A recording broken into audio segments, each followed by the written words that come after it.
poniendo ahí la parte de lo que vamos a estar viendo, usted no se olvide que lo que venimos a aprender aquí, vamos a ponerlo por obra. ¿Recuerdan los periodos del Antiguo Testamento? El primero, el inicio, origen, el principio. El segundo, la salida.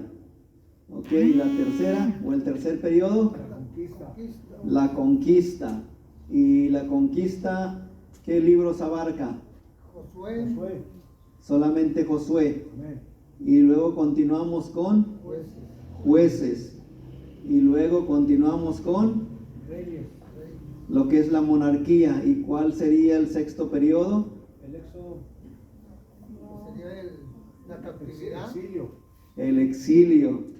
Y el último es el retorno o el regreso nuevamente a Jerusalén. Entonces, vimos la semana pasada el periodo de los jueces, o parte de lo que era el libro de los jueces, y parte de lo que era el periodo de la monarquía, el Reino Unido, o cuándo, en qué momento se surgió la división de estos reinos, o de los dos reinos, el reino del norte y el reino del sur. En este periodo, o en estos periodos en que se divide la monarquía, y vamos a entrar a esta otra parte del Reino Unido ahorita que nuestra hermana ponga, el Reino Dividido. Mientras usted y yo recordemos que la Biblia no es un libro de información. La Biblia es un libro de formación que nos forma, nos moldea, nos enseña, nos instruye, y que, como la palabra dice, formación, nos va dando forma. ¿Y quién es el que nos da forma? ¿Quién es el alfarero? Hemos leído el libro de Jeremías, y en Jeremías nos habla, nos describe cómo es el trabajo del alfarero y cómo el alfarero trabaja con el barro, le va dando forma. Así es como Dios usa la palabra que quedó escrita para nosotros en este libro o compendio o biblioteca de 66 libros que quedaron escritos para nosotros, para que cada vez que vayamos a la escritura, cada vez que escudriñamos su escritura, cada vez que nosotros tenemos un tiempo de comunión con el Señor nos va dando forma, nos va instruyendo, nos va moldeando y nos va dando esa formación en lo que es la vida cristiana, en lo que debe de caminar y cómo debe de vivir el hijo o la hija de Dios. Cuando el Señor nos deja esta palabra escrita, nos dejó con ese propósito. Y aun cuando tengamos años en el caminar con Dios, algunas veces alguien te ha dicho, yo no voy ahí a esa iglesia porque está llena de hipócritas. ¿Le ha tocado escuchar esa frase, esas palabras? Bueno, pues déjeme decirle que estamos en el lugar correcto, porque la iglesia precisamente es un lugar para pecadores, donde uno se da cuenta que realmente en algún momento de nuestra vida fuimos hipócritas, fuimos personas que hacíamos cosas que no le agradaban a Dios.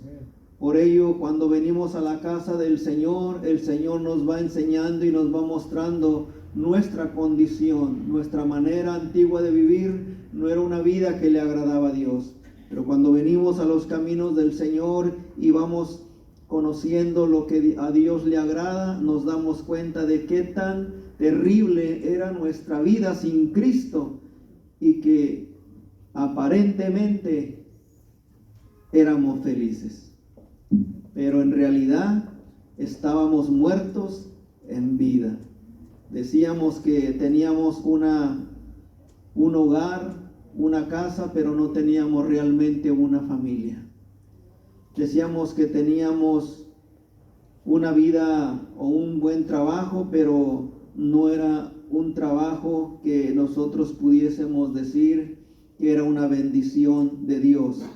Tal vez nosotros, o en lo personal pensaba que el tener un buen trabajo, el tener una posición, era porque yo me la había ganado, cuando en realidad es el Señor el que nos daba la bendición de tener un trabajo, de tener una fuente de bendición para llevar ese sustento a nuestro hogar, a nuestra casa, y tener bendición de esa provisión en nuestro hogar. Entonces, el apóstol Pablo dice en Romanos 4, bienaventurado el varón al que el Señor no inculpa de pecado. ¿Qué diferencia hubiese sido si él dijera bienaventurado el varón que el Señor no le haya pecado? Pero qué hermoso es que dice bienaventurado el varón al que el Señor no inculpa de pecado. Por ello nosotros hoy que conocemos al Señor le damos gracias porque Él tomó nuestro lugar. Él tomó ese castigo que nos correspondía a nosotros y nos dio la bendición y el regalo maravilloso de la salvación de nuestra alma. Cuando vamos avanzando en estos periodos del Antiguo Testamento, nos vamos dando cuenta, o si usted ha llevado todos estos domingos en lo que hemos estado enseñando, el panorama se va ampliando y la enseñanza la va enriqueciendo usted cuando se lleva estos textos, cuando se lleva las citas y usted las escudriña en casa y amplía su conocimiento, ya sea a través de la lectura de la palabra de Dios o viendo, consultando otras fuentes, comentarios, diccionarios, donde usted puede ampliar todavía aún más la palabra del Señor y usted enriquece más esa enseñanza que nosotros estamos tratando de darle o transmitirle en cada domingo, en cada enseñanza.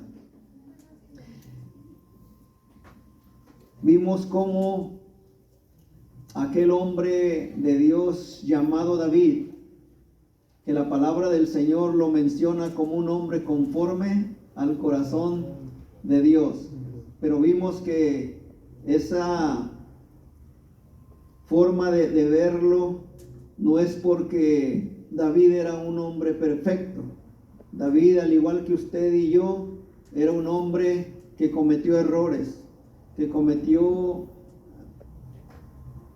pecados tan terribles, pero que la Biblia no oculta nada sobre esos siervos de Dios, porque nos los muestra tal y como ellos fueron y cómo ellos vivieron y cómo le fallaron a Dios. Nos los deja a nosotros como ejemplo también de que nosotros, al igual que ellos, batallamos también con nuestra carne y que se necesita el poder de Dios en la vida del ser humano para poder vencer las artimañas del enemigo, y que al igual que David, que no fue un hombre perfecto, que le falló a Dios, pero algo que tuvo David es que él supo reconocer que cada vez que él le fallaba a Dios, él iba y tenía un arrepentimiento genuino de corazón. Aquí en esta parte del reino dividido, vamos a ver que tiene un periodo, o que va a marcar un periodo, ese tiempo de 345 años que van desde el año 931 hasta el 586 antes de Cristo. ¿Y cuántos libros de la Biblia abarca este periodo? Va desde el primer libro de Reyes, segundo libro de Reyes, segundo libro de Crónicas, Isaías, Jeremías, Lamentaciones, Abdías, Joel, Jonás, Amós, Oseas, Miqueas, Nahum, Sofonías y Habacuc. Todos esos libros son los que abarcan ese periodo del reino dividido que va en lo que es el periodo de la monarquía. Y así como vemos este periodo, cuando inicia este periodo y la división de estos del reino del norte y reino del sur, sucede con la muerte del rey Salomón. Al igual que David que mencionábamos, también Salomón fue un rey que lo conocemos como el rey más sabio, pero que también cometió errores terribles. Vemos pues que